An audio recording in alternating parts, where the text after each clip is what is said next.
Alors, bonjour tout le monde. J'espère que vous allez bien. Oui, vous? Oui, merci.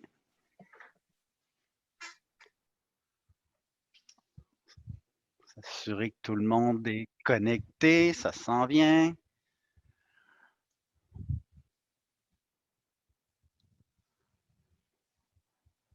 Alors, rebonjour. Premier point à l'ordre du jour, en fait, le calendrier. Donc, j'ai suggéré, je ne sais pas si c'est votre cas, mais dans tous les autres cours de PEDEX, que ce soit 1, 2, tout le monde était évidemment surchargé à la semaine 14 et 15 pour les évaluations.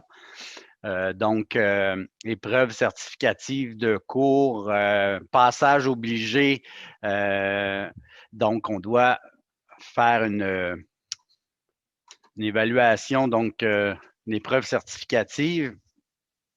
Elle était prévue à la semaine 14, c'est-à-dire pour nous, c'était le 11 décembre. Donc, je ne sais pas si vous, votre semaine, elle est hyper loadée, étant donné que vous êtes à la fin de la semaine.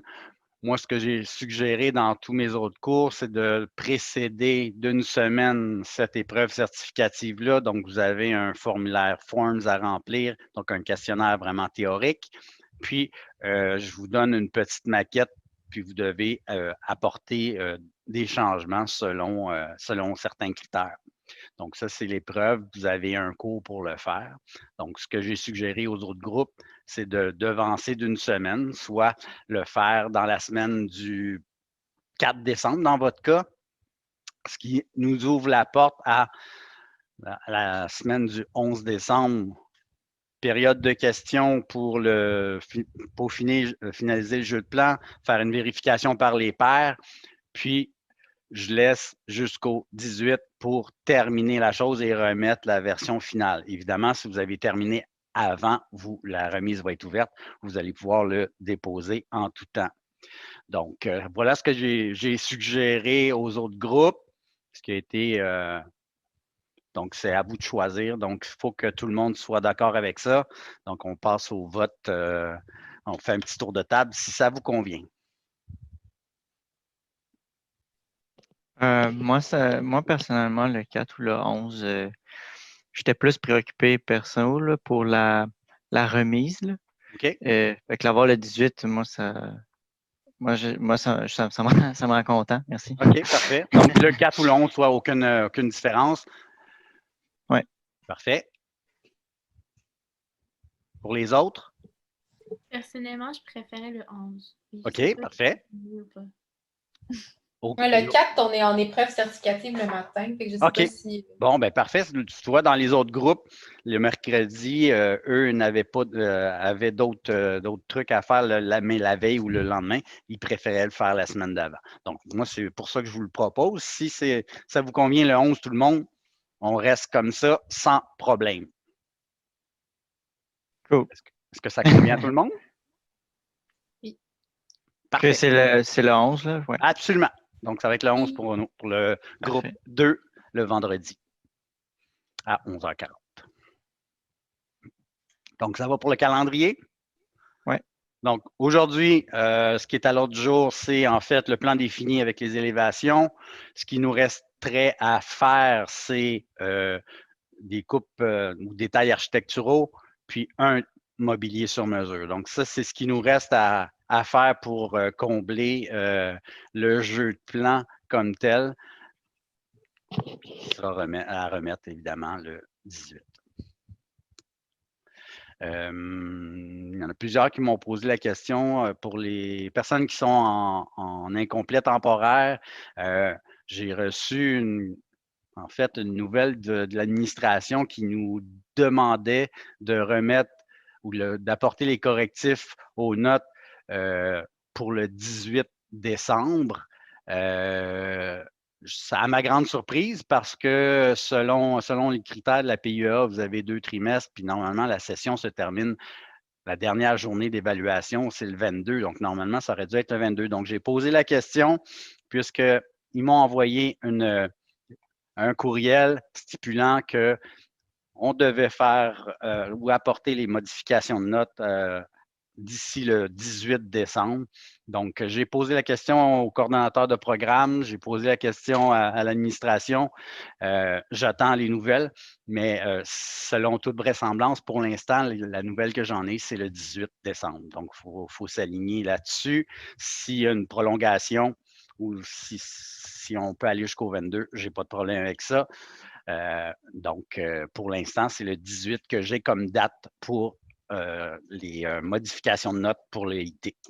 Donc, s'il y a quoi que ce soit, commentaires, insultes ou autres, par milieu, s'il vous plaît, puis on pourra en discuter. Mais si dès que j'ai la réponse officielle, là, à savoir si on peut aller jusqu'au 22, je vais vous en faire part, soyez-en certaines. Est-ce que ça va pour tout le monde? Oui. Excellent. Donc, plan défini. Donc, plan défini, on s'entend, c'est des symboles qu'on va insérer. Hein, puis on met nos couleurs de fini de plancher, plafond, etc. C'est par l'application ou par la section symbole que vous allez faire la chose. Dans votre gabarit, ils ont déjà changé l'appellation de la symbolique. Donc, ils ont déjà inscrit les couleurs de peinture comme P1. Au moment où eux ont fait la mise en page des plans définis, le gabarit était intitulé avec des F. Donc, c'est pour ça que dans votre PDF, là, ça va être écrit F1, F2, F3, F4. Ils ont corrigé le tir. Donc, là, dans le nouveau gabarit, les symboles commencent par P1 et vous allez pouvoir les nommer vraiment comme vous êtes habitué de les nommer de toute façon. OK? Donc, pour la céramique, donc on n'a pas à les appeler F1. Donc, nous, dans notre tableau, ça va être vraiment par catégorie, donc par fini, vous allez pouvoir les nommer comme vous êtes habitué de les faire. Donc, ça, c'est le premier point. Deuxième point, ce que j'aimerais qu'on puisse statuer, c'est de pouvoir faire un tableau défini par regroupement. Ce que j'entends par là, c'est je vais avoir un tableau, une nomenclature qui va faire état des finis muraux. Je vais avoir un tableau qui fait état des finis de plancher, puis un qui fait état des finis de plafond. Pour les plafonds, c'est simple, on a déjà un tableau dans le gabarit qui fait état de ces finis-là, puis on a un symbole attitré au plafond puisqu'ils sont dans un carré avec l'appellation qu'on en fait habituellement. Pour les murs et les planchers, ben initialement, puis là, vu qu'on travaille sur Revit, c'est des nomenclatures, c'est des tableaux. Bien évidemment, quand vous faites sur AutoCAD, vous pouvez disposer vos finis puis faire des catégories si vous voulez. Là, dans ce cas-ci, il faut, comme on a la même petite bulle, bien, on peut utiliser la section filtre, puis à ce moment-là, les nommer comme on veut et faire, comme je voulais dire, filtrer l'information, puis dire, OK, moi, dans mon tableau de mur, ben, ça va tout ce qui commence par P, je peux même lui dire de P1 à P22 si j'en ai 22. Donc, ça va être pour mes finis muraux. Si pour mes planchers, je les appelle par matériau, ben, je pourrais à ce moment-là faire un filtre puis dire, bon, je vais avoir les C puis les T dans mon tableau à ce moment-là. Donc, l'idée là-dedans, c'est de faire un tableau séparé pour chaque regroupement. Et je vous dis pourquoi. C'est qu'en fait, on le sait que dans nos élévations, on doit mettre la nomenclature en lien avec ce qu'on voit sur les murs. Donc, aussi bien avoir un tableau qui fait état de tout ce qui est muraux. On prend juste cette nomenclature-là, puis on l'applique, on la dépose sur notre mise en page d'élévation. Donc, voilà le topo pour les nomenclatures. Chaque symbole que vous insérez, c'est le même principe que tous les symboles. Dans les propriétés, vous allez pouvoir inscrire le fini, la compagnie, etc. Donc, c'est vraiment du texte qu'on remplit. Hein. On s'entend, c'est des symboles, donc ce n'est pas lié à une famille, c'est de l'information qu'on rentre nous-mêmes. Donc, c'est la façon qu'ils ont utilisée pour faire le plan défini. par l'attribution de symboles et nomenclature en lien avec les symboles aussi. Donc, dans votre gabarit, on ira le voir, là, vous avez un tableau pour les finis, vous avez un tableau, une nomenclature, excusez, pour les plafonds. Donc, c'est déjà attitré en lien avec la symbolique requise. Donc, ça, c'est pour ce qui a trait à l'information du tableau. Vous allez remarquer dans leur fini, évidemment, je ne sais pas qu'est-ce que vous utilisez comme fini, mais je pense qu'eux, à cette époque-là, utilisaient beaucoup du semi-lustre. Là. Ouais, un peu de difficulté avec ce fini-là.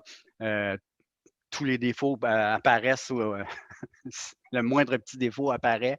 Moi, je baisserais d'un cran le niveau de lustre. Là.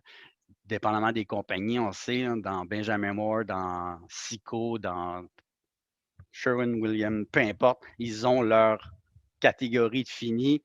On regardera, là, mais d'après moi, c'est dans la compagnie utilisée, ça va être du lustre doux à ce moment-là, au lieu d'avoir un semi-lustre qui va être un peu trop éclatant. Mais je pense qu'il avait même mis ça au plafond, donc pas très, très pas très, très. C'est pas le bon fini, finalement. OK? Donc, on pourra juste corriger ce truc-là. Dans l'autre groupe, ils m'ont demandé est-ce qu'on peut mettre les finis, les couleurs, les trucs qu'on veut. Absolument, moi, au final, ce projet-là, ça se veut un préambule à tous les autres projets que vous allez faire. L'idée, c'est que l'information soit là. Puis, je me mets toujours dans la peau de l'entrepreneur quand je reçois les plans, puis c'est comme ça que je corrige. C'est que le plan défini, on s'entend, c'est un plan de pause, c'est un plan pour définir quelle couleur, quel matériau on a utilisé pour faire les recouvrements. Ben moi, si je rentre dans une pièce, puis je n'ai pas de note spécifique qui me dit que tous les murs seront P1, sauf indication contraire, ben, je m'attends à ce que dans ma pièce, j'ai à tout le moins une bulle pour les finis muraux, ou deux s'il y a des murs à accent, etc. Je m'attends à avoir une bulle pour mon plancher, puis je m'attends aussi à avoir une bulle pour mon plafond, puisque nous, on a déterminé nos plafonds. Donc, plafond de gyps, on s'entend, on va les peindre. Plafond en tuile acoustique, ben, on va indiquer que c'est de la tuile acoustique et avec la dimension qu'on a spécifiée à notre plan de plafond. Donc, l'idée là-dedans, c'est que peu importe la pièce que je regarde, ben, il faut que je sois en mesure, en tant qu'entrepreneur ou sous-traitant, à savoir qu'est-ce que je mets sur les murs comme finition. OK? Donc, ça, c'est l'idée de base quand on fait un plan de fini. Est-ce que ça va jusque-là? Oui. Deuxième point, non le moindre, le mobilier fixe. Le mobilier fixe, on s'entend, on veut le représenter dans la façon de faire au Québec. On essaie de contourner les éléments qui sont fixes avec nos finis. Okay? Il y a plusieurs méthodes de travail. Plusieurs entrepreneurs vont opter pour d'autres méthodes de travail. Je prends exemple, on a fait des projets en Ontario, on en a fait aux États-Unis. Et la majorité des entrepreneurs, de la façon qu'ils fonctionnent, c'est ils vont installer les finis de plancher en premier lieu. Bon, évidemment, si c'est du tapis, c'est un petit peu différent, mais je parle de céramique, etc. Ils vont faire vraiment le fini de plancher au complet dans la pièce, puis ils vont installer le mobilier par-dessus.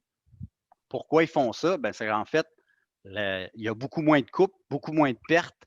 Donc, à ce moment-là, ça élimine du temps de travail, de temps ouvrier. Ici, au Québec, on est plus on va économiser sur les matériaux, puis on va vraiment ne pas en mettre aux endroits où on n'en a pas de besoin. Puis on s'entend, si j'ai un fini de plancher qui coûte 100 $ le pied carré, ben on va essayer de limiter les dégâts puis de dire, hey, s'il y a des places qu'on peut ne pas en mettre, on n'en mettra pas. Okay? Donc, nous, c'est notre façon de faire. Donc, l'idée, c'est que si j'ai un mobilier fixe, puis il n'y a vraiment pas de matériaux qui passent en dessous, oui, je l'indique pour montrer justement les zones à ne pas recouvrir. Dans le cas de tapis, dans la zone réception, Ben, ça me surprendrait que l'entrepreneur décide d'installer le mobilier puis faire le contour avec son tapis en rouleau qui va découper alentour puis il va mettre des moulures pour dissimuler les joints. Donc, dans le cas de tapis, là, je ne les mettrais pas, moi. Ils vont dérouler le tapis puis ils vont installer le truc puis ils vont le fixer par-dessus pour éviter justement qu'il y ait des joints, des trucs à découper. OK? Est-ce que ça vous va? Oui. Au niveau des transitions de fini, je ne sais pas ce que vous avez vu là, dans les différents cours, la façon de faire pour faire la transition des planchers. Est-ce que vous arrêtez votre fini à l'intérieur de la pièce, en plein centre du mur ou au niveau de la porte? Il y a plusieurs façons de faire. Vous avez vu quoi à venir jusqu'à maintenant? C'est une question là, que je vous pose. Là. Elle est finie. Mais tu sais, ça dépend. Mettons, dans le cours de matériaux pour la transition, mettons qu'on mettait, mettons dans ce cas-là où vous avez votre curseur, là, ça serait de trouver une moulure Schluter qui fait entre les deux. Mais il me semble aussi que c'était quelqu'un d'autre pour me corriger là, au pire. Mais me semble, je me souviens bien, le carrelage qui était vraiment au seuil était pas différent comme dans son look, mais je sais pas comment est-ce que je veux dire. Il faisait le carrelage avançait jusqu'à l'extérieur du seuil. Ça fait-tu du sens? En fait, moi, Parce qu'il faudrait que je vous le pointe, là, mais je peux pas. mon Là. questionnement, c'est de savoir si mon carrelage, je l'arrête aligné avec le mur, puis là, j'ai une moulure de transition, ou je l'arrête au niveau de la porte ou au centre de la porte. Je pense que ça dépendait surtout dans le C'est fond, le choix, là. la moulure qui est utilisée pour faire la transition. Là, parce que Ouais. je veux dire, si on a un seuil de porte Voilà. ou un changement de niveau, ça va être en conflit avec la porte. Effectivement. Fait que Donc, dans excusez, cette mais dans ce cas-là, optique-là, ça serait le carrelage. ouais. Donc, si j'ai un seuil de porte, évidemment, je vais tracer mes deux lignes, puis je vais arrêter mon fini vraiment aligné avec mon seuil. Ça, j'ai aucun problème là-dessus. Mais si je n'ai pas de seuil de porte, la transition doit être dissimulée, si vous voulez. Quand je ferme ma porte, il faudrait que ça soit dissimulé. OK? Donc, l'idée là-dedans, c'est soit qu'elle est placée à l'intérieur de la pièce ou au niveau de la porte. Donc, ça, c'est à voir. Là. Donc, moi, je me posais juste la question, qu'est-ce que vous aviez vu? Effectivement, en fonction de la moulure de transition, en fonction de si j'ai un seuil de porte, évidemment. Donc, l'idée là-dedans, c'est de positionner nos finis de plancher. Donc, pour l'instant, on pourrait très bien dire je l'arrête avec l'intérieur de ma pièce. Donc, ça veut dire que si je suis dans le corridor, bien, mon fini de plancher qui est en tapis va entrer, ni plus ni moins, à l'intérieur de ma zone de cadre de porte. OK? Donc, je viens les faire coïncider les uns sur les autres. C'est juste ça que je veux dire. OK? Est-ce que ça va? J'ai une question. Oui, vas-y. Tu sais, dans ce cas-là, le tapis est beaucoup plus mince que le carrelage. Oui. Donc, quand on ferme, comme si en ce moment sur le dessin, si on ferme la porte, il y aura un gros on va leur remarquer un écart au sol. Puis je me dis qu'à la grandeur, ils vont pas faire comme un nivelage là, comme une espèce de coulis de béton. Là. Non. C'est sûr. Donc, c'est sûr qu'on s'entend que la moulure qu'on va utiliser ici, qu'on est plus épais là que là, il va avoir une pente, évidemment, puis la pente va être à l'intérieur du cadre de porte. OK, vraiment une pente. Là. Oui, il va avoir une légère pente. Oui, pour faire vraiment la transition entre les deux niveaux. Mais on s'entend que c'est pas un pied, là. C'est pas une marche. Là. Non, c'est ça. Mais je me rappelle pas avoir, par contre, dans la session spécifié une transition aussi large comme une pente, là, comme vous dites. Là. OK. Ou c'est juste vraiment la petite bande de métal mince. Là. Bien, la petite bande de métal mince, elle a un plan incliné dedans. Là. Donc, qui va vraiment faire la transition entre mes deux hauteurs. Si j'ai, on s'entend là, mon tapis, on n'a pas vu quelle épaisseur il y avait, mais ma céramique qui a fait 1/4 de pouce d'épaisseur. Je vais mettre, donc, s'il y a un sous-plancher, un contreplaqué en dessous, ben oui, je peux arriver à avoir pratiquement 1 pouce de dénivelé ici. Dans cet ordre d'idée-là, ben, je serais aussi bien de mettre un seuil de porte. Un seuil de porte. Pardon? Ben, c'est ça, continue, le seuil de porte. Le seuil de porte, c'est ce qui va faire le remplacement de ma mouleuse de transition à ce moment-là. Puis là, mon seuil de porte fait pleine largeur de mon mur. Puis la transition, elle se fait vraiment dans le corridor, si on veut. Donc, la hauteur du seuil versus mon plancher de céramique, c'est la même hauteur. Puis il y a la petite pente ici. Bien, en fait, la transition va se faire d'un côté ou de l'autre. Donc, je peux me mettre un seuil de porte ou la mouleuse de transition, mais la mouleuse de transition qui est placée ici à l'interne, ben, va peut-être être plus accrochante que d'autres choses. Donc, mais c'était pas ça mon but. Mon but, c'était plus de voir avec vous qu'est-ce que vous aviez, où vous faisiez vos transitions. C'était plus ça mon idée. Puis quand je regarde ce que le logiciel traite, ben, je ne sais pas si vous regardez, vous voyez, mais la porte qui me donne accès à mon gym, ben, j'ai mis mon plancher. Puis là, il me dit, hop, la porte, elle n'ouvre plus. Pourquoi? Parce que ma porte est à 0 pouces, puis mon revêtement est à 3/4. Donc, c'est pour ça que c'est possible, quand vous regardez vos portes, si jamais vous mettez vos finis de plancher, puis les portes disparaissent, ben, ça veut dire que la famille est bien traitée dans le sens où elle tient compte des matériaux qui ont été installés. Donc, ça veut dire que ma porte ici, si je veux la voir, ben, nécessairement, la hauteur de l'appui, je vais la monter. Si je la monte de même, je vais mettre la même hauteur pour l'instant, juste pour vous montrer. Mais dès que je monte le niveau de ma porte, ben là, ça n'accroche plus. Donc, c'est comme ça que le logiciel traite les choses, c'est que si je viens ajouter des matériaux, ben là, il me dit, il y a un conflit. Là. Donc, c'est pour ça qu'il n'illustrait pas dans ce cas-ci ma porte. Donc, si ça vous arrive, ben, dites-vous que vous pouvez changer le niveau, à tout le moins, pour être au-dessus, si on veut, du revêtement que vous avez indiqué. Est-ce que ça va? Oui. Donc, bon, là, pour faire les différents finis de sol, évidemment, vous avez déjà des capsules qui sont en ligne, là, puis on en a fait l'année passée. Par contre, je peux faire un petit exemple. Je vais prendre cette pièce-ci. Je vais faire le revêtement de sol. Bon, évidemment, quand je fais mon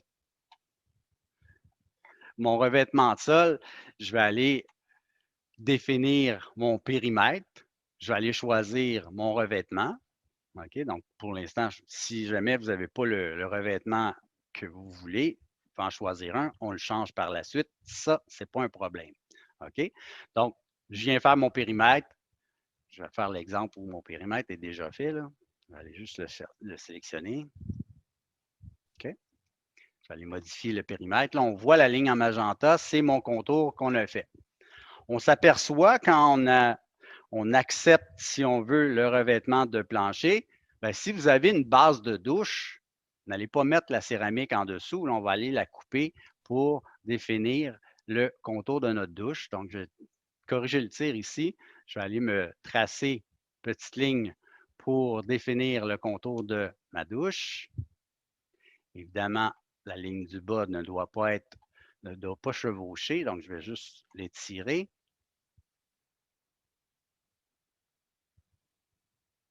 Comme ça, et je vais accepter.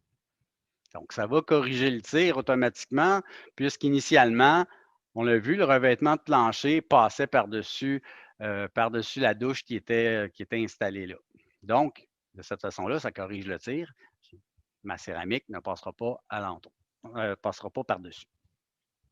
Pour les différents revêtements, si jamais vous n'avez pas le motif que vous voulez, bien, vous pouvez, on le sait, on peut aller dupliquer nos matériaux. Donc, vous avez, je pense que c'est la catégorie qui demande le plus de copies finalement. Donc, je vais dupliquer mon motif. Je vais le nommer comme je veux l'avoir.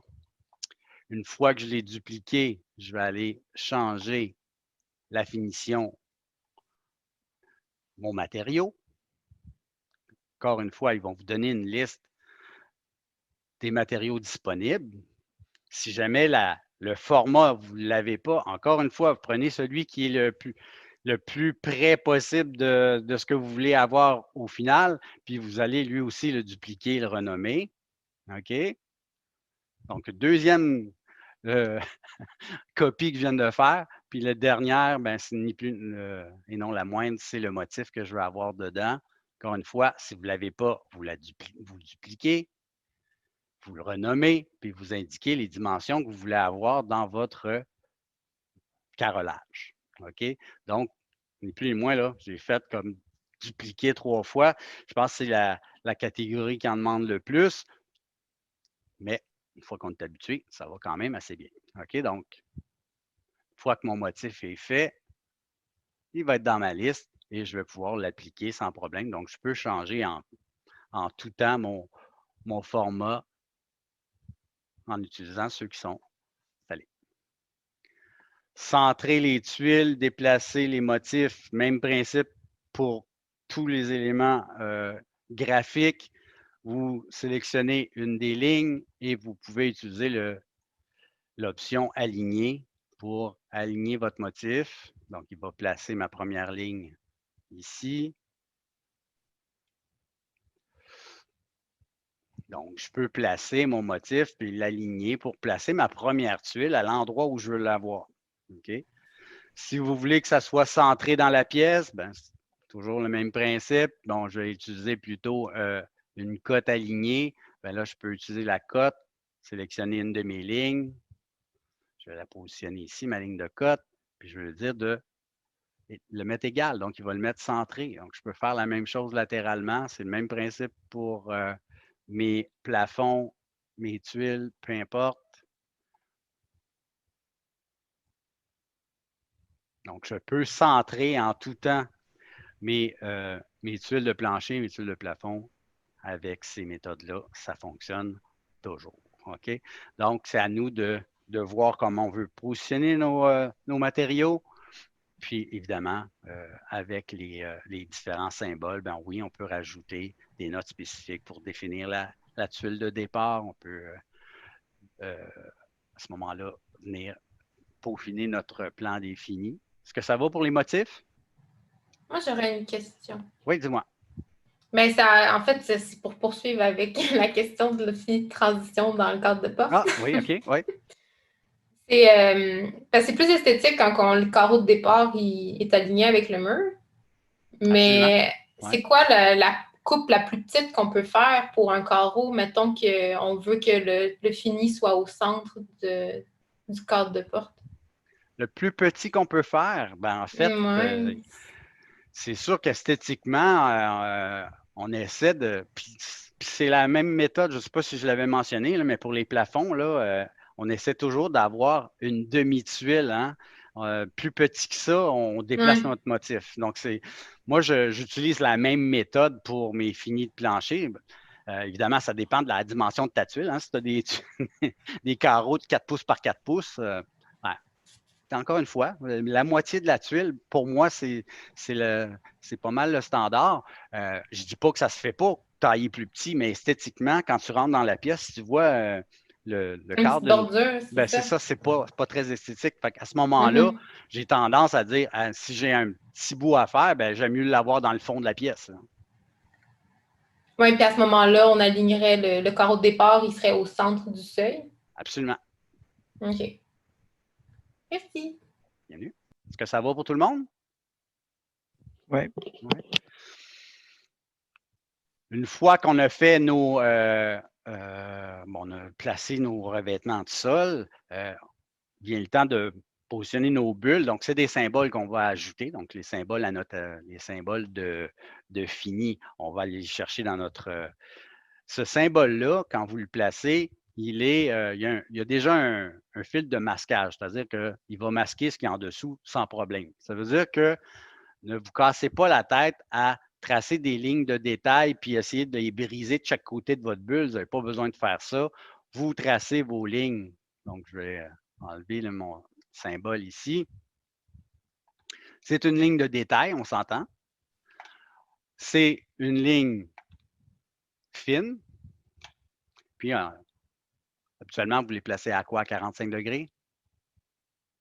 Ouais. Oui, ouais.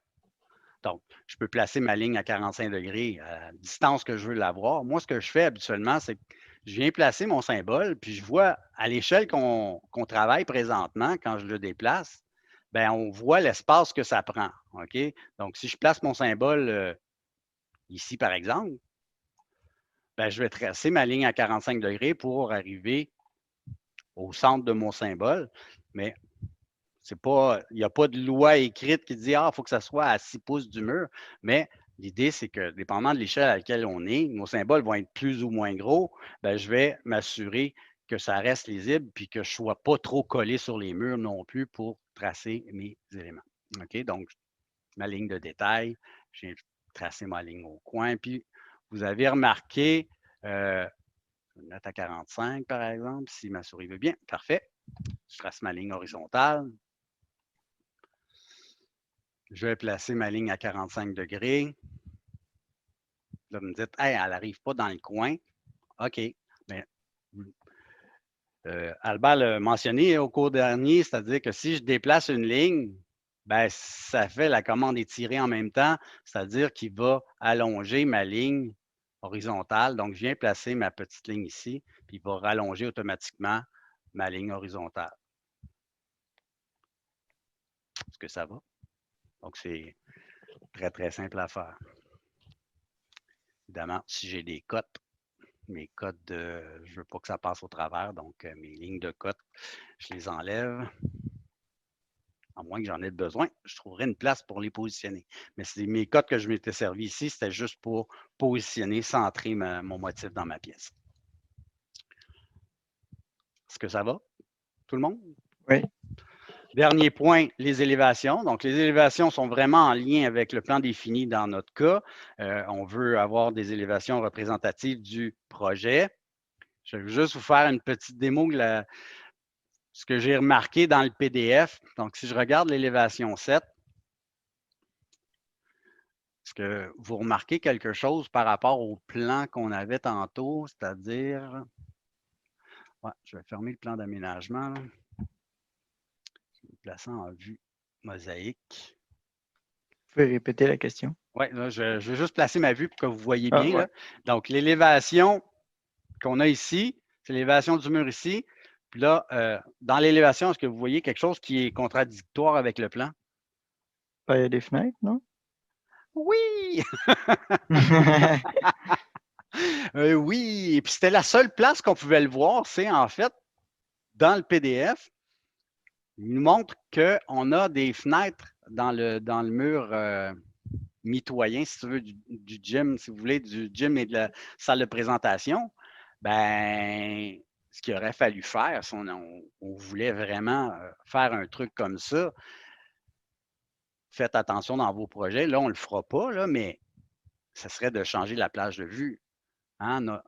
On nous dit ici que notre mur rideau commence à 5 pieds du sol. Ben, nos vues sont à 4 pieds. Évidemment, je ne la verrai pas, ma cloison vitrée. Donc, c'est à nous d'augmenter notre plage de vue.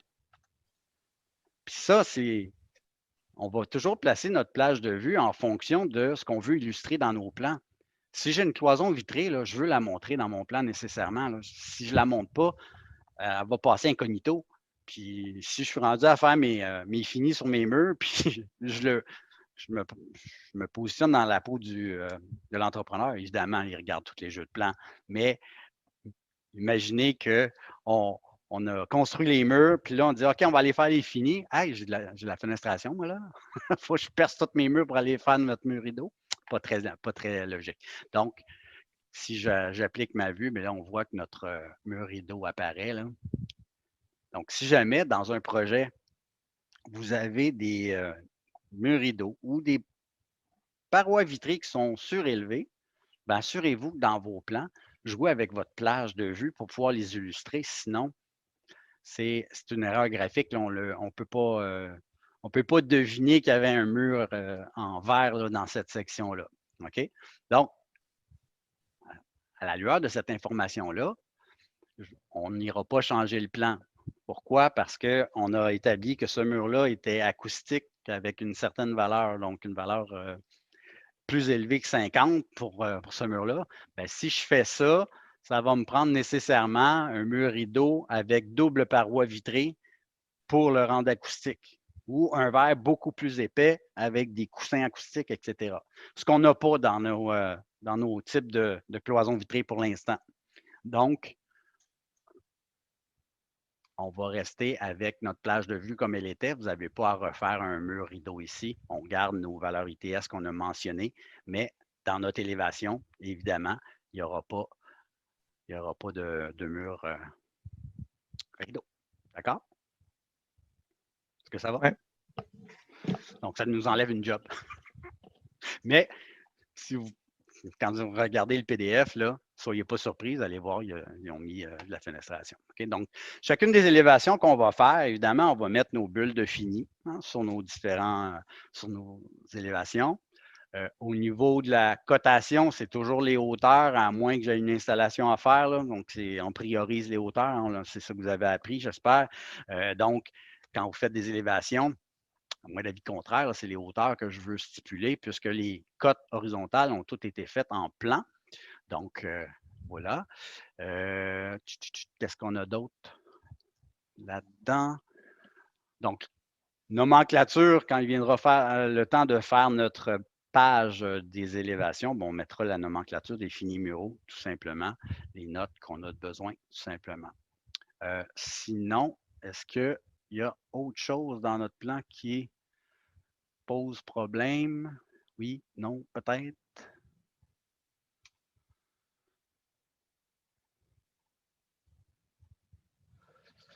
Moi, j'aurais une question en retard. Ah, pas de problème, vas-y. Parce que là, on voit que ça, il y avait des fenêtres dans le mur du gymnase. Oui. Mais les bureaux, c'est juste par rapport au plan d'électricité. Oui. Les bureaux des directeurs, oui. C'est des murs rideaux, fait qu'on voit le côté de leur bureau. On voit oui, effectivement. Puis l'électricité, on met une prise au sol. On met une prise au sol, oui. C'est ça, OK. Puis le filage va passer dans le piétement. Donc, il y a une partie verticale, le filage, on va pouvoir le passer, c'est ça, dans le piétement. Je me demandais si c'était pas justement des fenêtres hautes ou si c'était vraiment dans le cas qui nous intéresse, il avait mis du vitrage vraiment. Donc, on voit la problématique. Puis, tu sais, c'est une bonne remarque. Quand tu planifies ou quand tu fais de la conception, là, tu te dis, tu montes tes trucs, puis là, tu te dis, hey, mais là, le filage, on le voit. Donc, c'est là qu'on réajuste. Là. Effectivement, on aurait pu monter nos cloisons vitrées. On aurait pu mettre des parties en verre dépoli. On peut jouer avec les finis, oui. On peut, à ce moment-là, positionner notre prise vraiment en dessous, puis il va avoir vraiment comme une petite colonnette à l'intérieur du mobilier. Il y a plusieurs astuces, mais c'est tous des trucs qui, en bout de ligne, quand tu fais du CAD ou quand tu fais pas de 3D du tout, ben là, si tu n'y penses pas ou tu n'imagines pas ton espace, ben c'est là que la beauté de ce logiciel-là est là. Donc, le 3D se monte automatiquement. Puis là, tu vois, en plaçant des vues, en regardant tes élévations, hey, je vois l'autre côté, évidemment. Et puis là, je vois le côté de mes meubles. C'est des très bonnes remarques. Donc, tous ces outils-là nous permettent de voir les problèmes éventuels, puis de régler ça avant que ça soit réalisé. Puis c'est une très, très bonne chose. C'est une très bonne remarque. Ce que tu fais, c'est parfait. C'est ça qu'on veut, c'est ça qu'on veut entendre. Effectivement. Okay.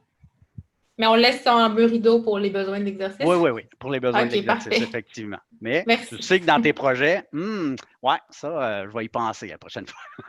Merci. Bienvenue. Autre remarque, insulte ou commentaire?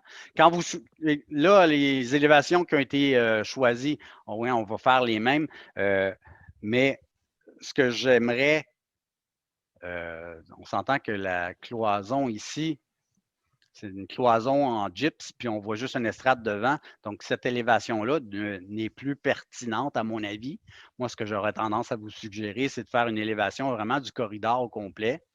l'idée, quand on fait des élévations dans un projet, on essaie de faire des élévations types qui vont représenter le plus possible d'éléments dans notre projet pour justement éviter qu'en bout de ligne, j'ai à faire 50 élévations pour montrer les trucs.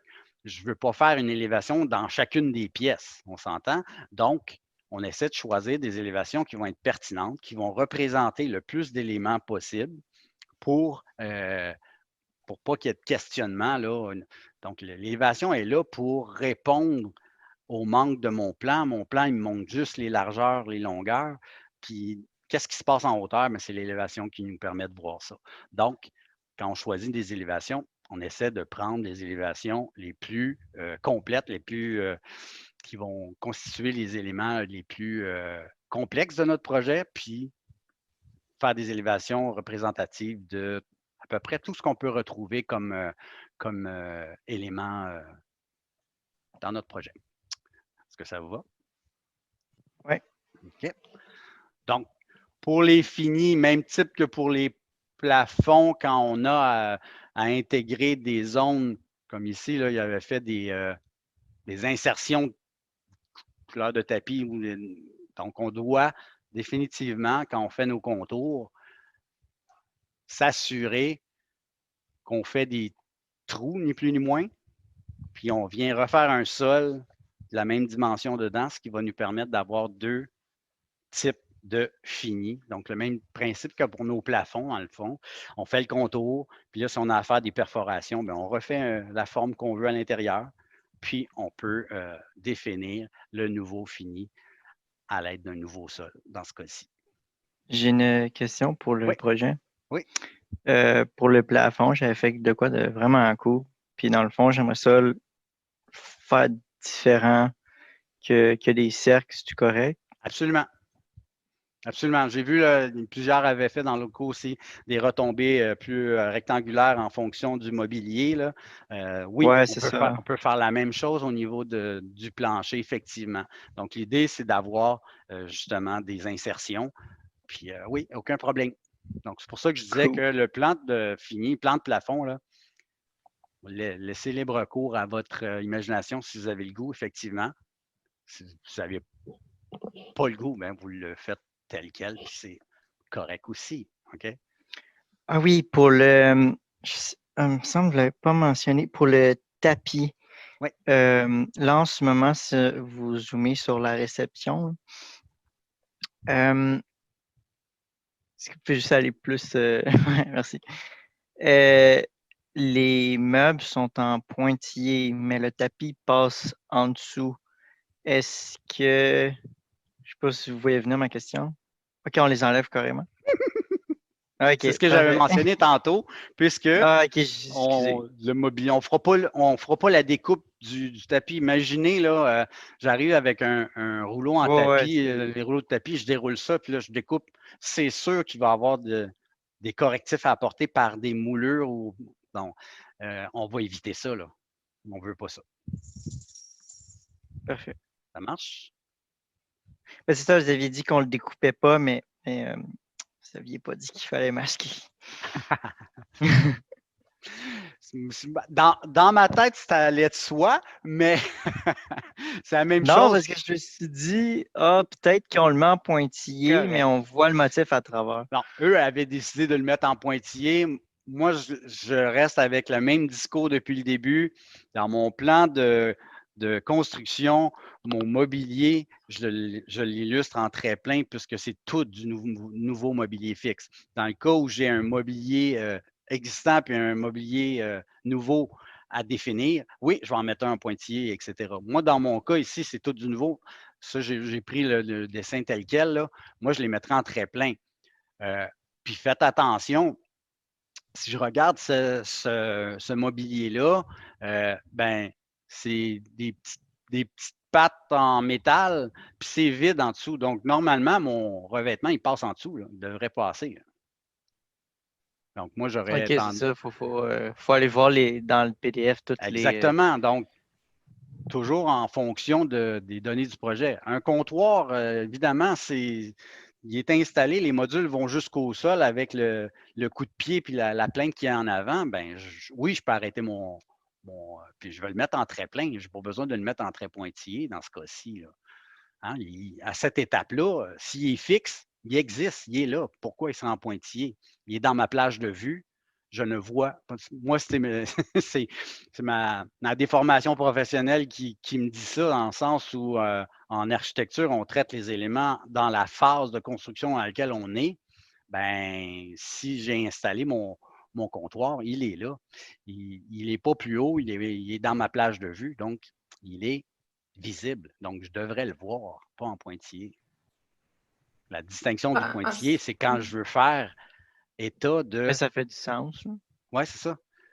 Donc, moi, je ne trouvais pas justifié de les indiquer en pointillé dans cette étape-là, même en construction. Donc, si on l'indique en pointillé, il faut le justifier. Moi, je le justifierais si cet élément-là, c'est un élément qui est existant, puis c'est pas toi en tant qu'entrepreneur qui va le traiter, qui va l'installer, ben je vais te le mettre en pointillé, puis je vais te mettre une note. Regarde l'estrade, là, c'est installé par le sous-traitant, puis ton revêtement, là, il va, tu le mets directement en dessous ou tu le découpes, mais je vais mettre une note à ce moment-là pour justifier pourquoi je le mets en pointillé. Donc, voilà ma petite parenthèse, là. Est-ce que ça vous va? Oui. Donc, pour le plan défini, avez-vous toutes les informations pour pouvoir procéder? Oui. Ben, sûrement qu'on va vous poser des questions. Oh oui, non, je n'ai pas de problème avec ça. Donc, l'idée là-dedans, comme je vous ai dit, mettez-vous toujours dans la peau de celui qui va construire, celui qui va faire votre projet. Ben, s'assurer, comme j'ai mentionné, c'est peut-être pas le cas dans le PDF, là. Hein, dans chacune des pièces, il faut que je sache, bon, évidemment, mes murs sont en cloison vitrée ici pour la majorité, mais j'ai quand même des murs extérieurs. Hein. Donc, les murs extérieurs, qu'est-ce que je fais avec? Donc, si dans ma note spécifique, je ne l'ai pas mentionné, ben, il va falloir le faire. Donc, prévoir une note disant, OK, tous mes murs seront P1, par exemple, sauf indication contraire. Donc, ça veut dire que si je rentre dans cette pièce-là, puis je n'ai pas d'indication fini muraux, ben je sais que si j'ai des surfaces en gyps, puis qu'elles soient existantes ou nouvelles, là, pour l'ajouter dans vos notes, ben il faut que ça soit peint, hein, parce que on prend possession du local, ben il faut lui dire qu'est-ce qu'on fait avec toutes les surfaces existantes ou nouvelles. Est-ce que ça vous va? Oui. Sur ce, je vais arrêter le partage encore une fois. Je vais transférer la capsule, puis je réouvre le Zoom tout de suite après. Est-ce que ça vous va? Oui. Excellent. Donc, à tantôt. Merci.